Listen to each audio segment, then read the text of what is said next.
Corona vaccine के खिलाफ यदि अफवाह फैलाई तो डिजास्टर मैनेजमेंट एक्ट के तहत होगी कार्रवाई। सभी अपने देश के स्वास्थ्य के प्रति सचेत होने की जरूरत है। सभी देशवासी स्वस्थ जीवन की कामना करता हूँ। आओ चले नई दिशा नई उमंग के साथ। मैं सोते जागते देश की तरक्की के बारे में सोचता हूँ। क्या आप भी देश की शक्तिशाली मजबूती के साथ चलना चाहते हैं? तो आइए देश के फौजियों को नमन सलूट अभिनंदन करते हैं। यह देश की रक्षा सुरक्षा करने वाले फौजियों को समर्पित है। नमस्कार, मैं हूँ लालचंद सोनी। आज सुबह टाइम्स में आप सभी का स्वागत है। भारतवर्ष में हर वर्ष की भांति नेशनल सेफ्टी डे सप्ताह मनाई जाती है। वहीं पर 4 मार्च से लेकर 10 मार्च 2021 तक यह नेशनल सेफ्टी डे चलेगा, जिसमें यह जागरूक किया जाता है कि जो कोई भी कार्य कर रहे हैं, किसी भी तरह के काम कर रहे हैं, चाहे कंप्यूटर लेकर काम करें, चाहे मजदूरी को लेकर काम करें, चाहे फैक्ट्रियों में मशीनरी का जो है वर्क कर रहे हैं, इस सब को देखते हुए सभी लोगों को जो है अपने आप को सेफ्टी यानी कि लापरवाही न बरतें और आप सेफ्टी जो है करते रहें। ये एक हफ्ते का जो सेफ्टी डे होता है, इसे जीवन भर आप सभी को ये सलाह दिया जाता है कि आप जो है इसी सूत्र और निर्देश के अनुसार आप चलें और लापरवाही बिल्कुल भी ना करें। जीवन अनमोल है, इसी साथ आगे बढ़ते रहें। जिसमें यह जागरूक किया जाता है कि जो लोग कोई भी कार्य कर रहे हैं, आप जो है हमेशा सतर्क रहें और अपने सेफ्टी को लेकर जो है सतर्कता की बहुत ज़रूरत है। सभी को सेफ्टी विकास डे के रूप में मनाया जाता है। और यदि आप सड़कों पर चल रहे हैं तो गाड़ी मोटर वाहन सावधानी पूर्वक से ही चलें और सड़क पार करें। यह नेशनल सेफ्टी डे मनाया जा रहा है और सभी लोगों को सहयोग की ज़रूरत है। आप अपने जीवन के लिए, परिवार के जीवन के लिए आप हमेशा खुश रहें और सेफ्टी डे मनाते रहें। हम सब बार बार प्रयास करें कि किसी तरह की लापरवाही ना करें और किसी को लापरवाही देख रहे हैं तो उन्हें समझाइए।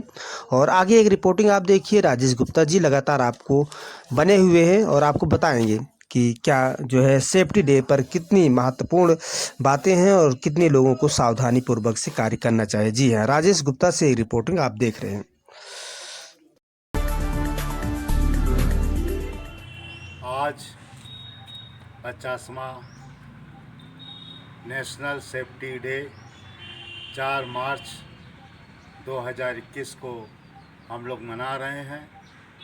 और ये इसलिए मनाते हैं कि आज के दिन ही हमारी नेशनल काउंसिल सेफ्टी की स्थापना हुई थी। इसको हम लोग देखा जाए तो एक दिन का प्रोग्राम ना रखकर पूरे एक हफ्ते का प्रोग्राम रखते हैं।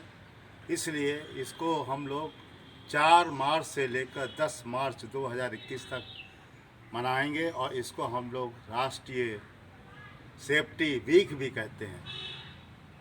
इसका मकसद है कि हमारे बीच में जो लोग काम करने वाले हैं उनको सेफ्टी के प्रति जागरूक करना और बताना कि हमारी ही लापरवाही, हमारी ही केयरलेसनेस हमको जो है दुर्घटनाग्रस्त एक्सीडेंट दुर्घटना से ग्रसित कर देती है।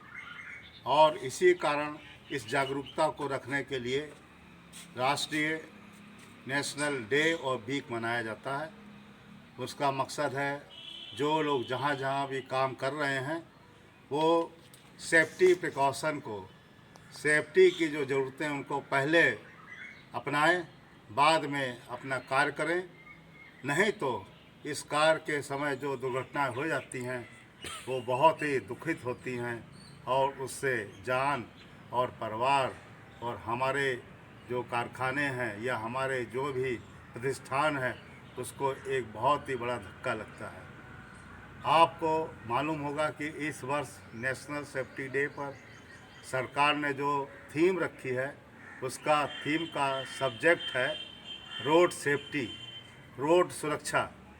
कहने का मतलब ये है कि जब तक हम घर से अपने कार्य वाले स्थान तक समय से सुरक्षा से नहीं पहुंचेंगे और वहां से घर वापसी भी अगर हम सुरक्षा से नहीं आएंगे तो हमारा जीवन जो है बड़ा ही भ्रम में रहता है क्योंकि हम परिवार को छोड़कर परिवार की देखभाली के लिए उसके जीवन और उसके जीवन की दिनचर्या के लिए हम घर से निकलते हैं रोजी रोटी के लिए, और अपने कार्यालय में जो काम करते हैं, कारखाने में जो काम करते हैं, प्रतिष्ठान में जो काम करते हैं, उसका मकसद होता है कि हम देश के विकास में हाथ बटा रहे हैं, जिससे कि कम लॉस में, चाहे वो हमारा माल हो, चाहे हमारा मानव हो, हम उसका नुकसान ना करते हुए हम अपने देश के विकास में जो उत्पादन कर रहे हैं उसका सही मूल्य देश को मिले और एक देश विकास की तरफ अग्रसित हो। इसी कारण हमारी सेफ्टी के सारे जो उपकरण हैं, सारी चीज़ें हैं, हमें कार्यस्थल पर दी जाती हैं, और जब हम कार्यस्थल को छोड़ते हैं, रोड से घर आते हैं या अन्य किसी साधन से घर आते हैं, तो हमें सारी सेफ्टी की चीज़ें सरकार के द्वारा दी गई हैं और दी जाती हैं। बशर्ते कि हमारी आपसे हाथ जोड़ के एक विनती है कि आप लोग उनका उपयोग नहीं करते हैं। हो सकता है किसी कारणवश आपके मन में भ्रम हो कि इसमें कोई जोर जबरदस्ती नहीं है, हम नहीं करेंगे, मगर ज़रा सोचिए कि अगर आपने हेलमेट नहीं लगाया और कोई घटना हो गई तो उससे किसका नुकसान होगा। अगर आपने कार में सीट बेल्ट नहीं बांधी और दुर्घटना हो गई तो उसमें किसका नुकसान होगा। आप इन सब चीज़ों को ध्यान में रखते हुए आपका केवल यही कर्तव्य बनता है कि आप सेफ्टी के प्रति स्वयं में जागरूक रहें, और जहाँ का भी कमी मिलती है, कभी भी किसी को दिखाई देती है, उसको टोक कर उस कमी को पूरा करने की कोशिश करें, क्योंकि हो सकता है कि आपकी जागरूकता से दूसरा व्यक्ति जाग जाए और वो जागरूकता के कारण इस ग्रसित घटना से बच जाए, इस एक्सीडेंट से बच जाए। इसलिए इस पावन दिन में, जिसको हम लोग नेशनल सेफ्टी डे कहते हैं, पावन दिन इसलिए है कि आज के दिन हम लोग सशरीर सब लोग स्वस्थ रहें, सशरीर सब लोग जो है अच्छे से ड्यूटी करें, अच्छे से घर आएँ, और सबके प्रति दिमाग में ये एक स्पार्किंग होनी चाहिए कि जितने से ज़्यादा हमारी सेफ्टी हो सकती है उतनी ज़्यादा हम इसके लिए पालन करें। हम नशे में ना चलें, हम मोबाइल को चलते समय ना यूज़ करें, हम जो है कान में लीड लगा देते हैं, कभी कभी ट्रेन की आवाज़ आती है, लोग जो है ट्रेन की पटरी से नहीं हटते हैं, ट्रेन आके एक्सीडेंट कर जाती है, उसमें ना लिप्त रहें। बहुत सारे उदाहरण हैं इस संसार में सेफ्टी के लिए, उन सबको जहाँ पर हमने असावधानी की वहीं दुर्घटना घटी। इसलिए आप सावधानी ना करें, जीवन बहुत अमूल्य है, इसके पीछे, जीवन के पीछे बहुत लोगों का जीवन चल रहा है।